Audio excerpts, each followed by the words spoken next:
Now that we have contrast figured out, it's time to move on to the next one, which is hierarchy. What's hierarchy? Well, there's two types of hierarchy. There's visual hierarchy and there's text hierarchy. What's the difference? Well, with text hierarchy, this is basically you controlling your viewer's eyes on what they're going to read first, what they're going to read second, and what they're going to read third, and fourth and fifth and sixth or whatever, however much text you have. Now, how do you control it? How do you control what someone's going to read first? Super simple. If you want someone to read something first, you need to make sure it's the biggest piece of text on the cover. Now, if you want them to read something second, you need to make sure it's the second biggest thing on the cover. So the larger your text or the more space your text takes, that will be the first thing they read. So if I have a book cover like this, and this is one piece of text, that's another piece of text, and that's another piece of text, they're going to read this one first, this one second, and this one third. This can be your title. This can be your subtitle, and this can just be your author name. Now, you don't want them to read the author name first unless you're a big author. So if you go and see books from big authors, you're going to see that their names are always the biggest thing on the cover. Why? Because that's what's selling the cover, their name. People are buying because they know it's James Patterson, or they know it's David Walliams, or whatever. If you're a really famous author, then sure, put your name as the biggest text on the cover. But if no one knows who this author is, then your title is the most important. So make sure it's the biggest one. The second most important thing is your subtitle. You want them to read the title first and then the subtitle. So the title always has to be bigger than your subtitle. Now, it's not just about size when it comes to text. It's also about the weight of the font that you pick.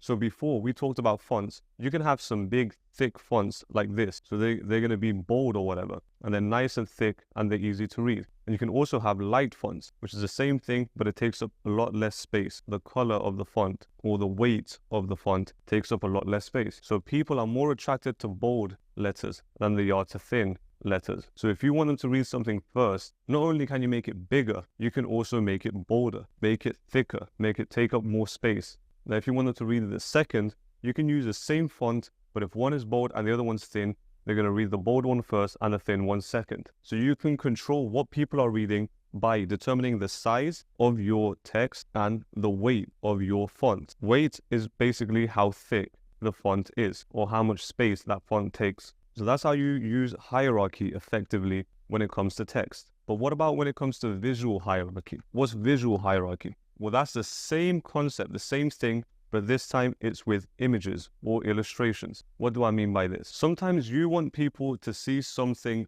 first and then see something second. So if this is an image of someone like this holding a gun about to shoot someone, and it takes up a massive amount of space, and this up here is the person they want to shoot, or they're on the floor dead and there's blood on the floor or whatever, then you know that this person shot this person, but you see the person with the gun first, and then you see the person that's dead. So you can control what they see first based on the size of your images or illustrations. If you want them to see the big guy first, the guy that's shooting the guy first, then you make him the biggest one. If you want to see the dead guy first, then you can do the same cover, but have the dead guy here take up a bunch of space, and then have the guy that shot him up here in the corner. That way you can see, oh, there's a dead guy first, who shot him? And you're looking around the cover, and then you see a small guy in the background holding a gun pointing towards him. So you can control what people see based on the size of your images and the size of your illustrations. So you can have text hierarchy and you can have visual hierarchy. Let's say you're making a book about dogs. You're going to have one